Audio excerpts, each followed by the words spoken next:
우리 목사님들의 모임이니까 일단 북한의 기독교사를 잠시 들여다보며 이해를 듭니다. 북한에는 공식적인 교회가 두 개가 있습니다. 봉수교회와 칠골교회입니다. 주일교회는 주일 예배도 매주일 잘 드리지 않습니다.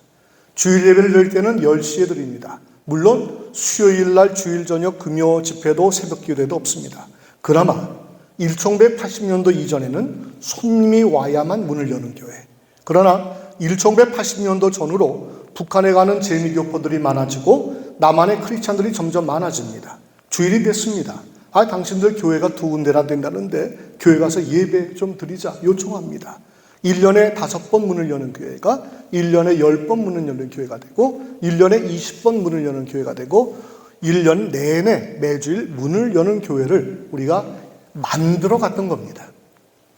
하나님이 북한을 방문한 크리스찬들, 당신의 백성들을 통해서 교회 문을 주일날 강제적으로 열게 한 것입니다. 이제 그 교인들을 살펴봅시다.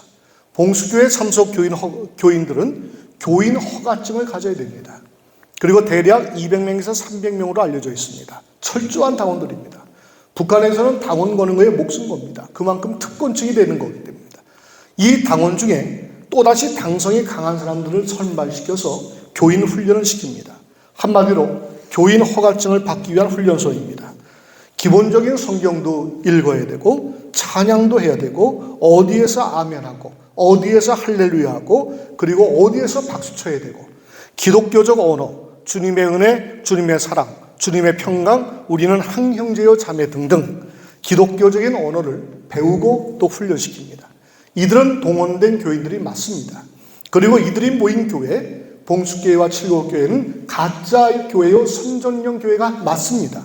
이런 사기꾼들이 모인 교회에 무엇을 기대할 수 있겠는가? 맞는 말씀입니다. 그러나 우리는 이렇게 이들을 단칼에 무조건적으로 부정적으로 결론을 내리지는 말자는 겁니다. 그렇다면 한 호흡만 잠깐 멈춰서서 그들이 왜 이렇게 됐으며 이렇게 하는 이유가 도대체 무엇일까? 라고 하는 것을 한 번 정도는 우리가 들여다보자는 겁니다. 하나님이 아직도 지금도 북녘의 교회와 백성들을 사랑하시는데 어찌 이런 일이 있을 수 있는가? 불과 100년 전만 해도 동양의 예루살렘이라고 불리웠던 북녘이 이렇게 끝날 것인가? 아니면 하나님께서는 이런 북한을 어떻게 치유하시고 회복시키실까? 하나님은 이 가운데서 누구를 통해서 어떻게 역사하실까? 라고 하는 우리의 믿음의 고백을 이 가운데서도 한번 해보자는 겁니다. 봉수교회, 칠골교회, 선전용 가짜교회, 이 교회 교인들, 가짜 사기꾼들, 훈련받은 당원들이라고 맞습니다. 제가 부정하는 거 아닙니다. 맞습니다. 그렇다고 무조건적이고 단정적인 부정적으로 결론을 내리지 말고 호흡 한번 멈춰 세우고 이렇게도 한번 생각해 보자는 겁니다. 봉수교회와 칠골교회의 특징이 있습니다. 유일한 특징은 이 휘장을 안 달고 가도 되는 유일한 곳. 가도 김정일과 김정일의 초상화가 없는 유일한 곳. 가도 선동을 위한 현수막이 유일하게 없는 곳. 교회입니다. 그 두 개뿐이 없습니다. 북한을 방문해 보신 분들은 아시겠지만 딱 일어납니다. 가장 일어나서 제일 잘 보이는 자리 그 방에 김일성, 김정일 초상화가 있습니다. 옷 입으면 여기에 김일성 초상장이 달립니다. 그 다음에 출근하러 나갑니다. 온통 거리도 버스도 새빨간 바탕에 하얀 글씨 혹은 하얀 바탕에 빨간 글씨로 선동 붉은 현수막이 가득합니다. 그리고 일터에 갑니다. 공장에 가도 현수막의 초상화에 가득합니다. 하루 24시간 내에 김일성, 김정일의 초상화, 초상장, 배지, 현수막 안에서 숨을 쉴 수뿐이 없는 것이 바로 북한입니다. 이런 북한에서 휘장이 없는 곳, 김일성, 김정일의 이 초상장 배지를 달지 않고 갈 수 있고 초상화가 없는 곳, 현수막이 없는 유일한 곳이 교회입니다. 일주일에 한 번이라도 교회당 안에 국한되긴 하지만 김일성 회고록, 김정일, 김정은 선전용 책자 말고 유일하게 그들의 나라에서 다른 개념의 책을 볼 수 있는 곳이 바로 성경을 볼 수 있는 것이 교회입니다. 이들은 태어날 때부터 지금까지 선전선동용 2분의 4박자, 4분의 4박자의 행진곡풍만 듣고 부르다가 3분의 4박자, 8분의 6박자와 같은 위로와 평화를 주는 찬송을 듣고 부를 수 있는 유일한 것입니다. 말씀과 찬송과 소구로뿐이 없지만 기도가 이루어지는 것, 이러한 것들이 이루어지는 북한 사회 안에서 합법적인 유일한 공간과 시간과 기회가 바로 봉숙교회와 칠골교회와 예배 시간이었습니다. 우리는 시공을 초월한 말씀과 찬송과 기도를 통한 성령의 역사와 성령의 자활 능력을 믿습니다. 그러나 유독 북한에서만큼은 이것이 안 일어나리라고 그렇게 생각하는 분들이 많습니다.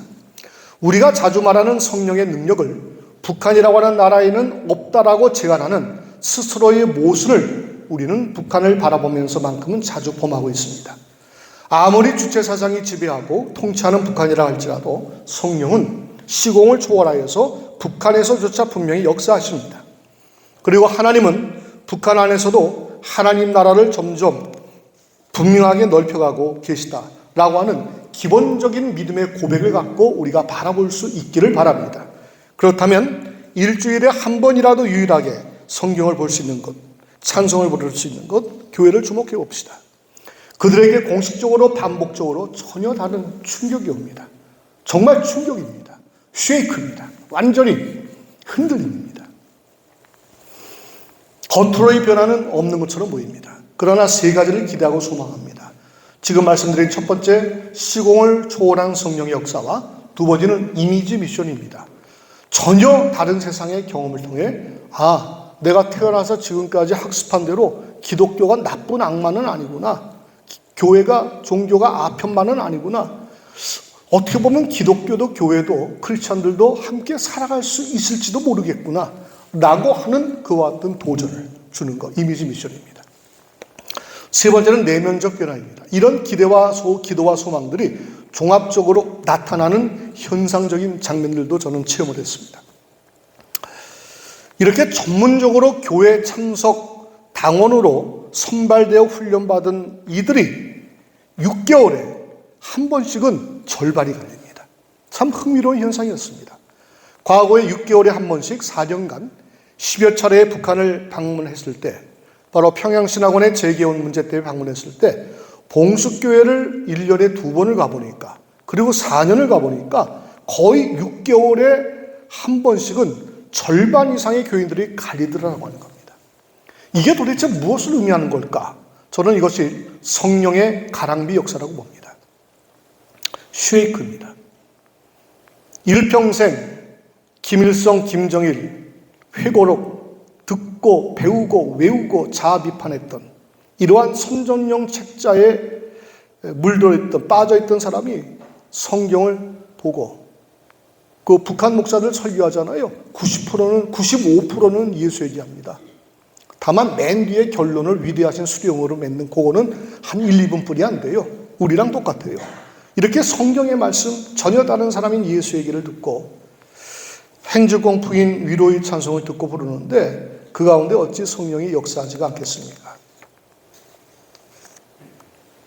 저는 그 가운데서 물어보는 겁니다.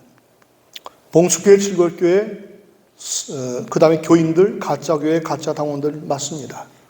그렇다고 이들을 향해 무조건적으로 단정적으로 이렇게 결론을 내리지만은 말자.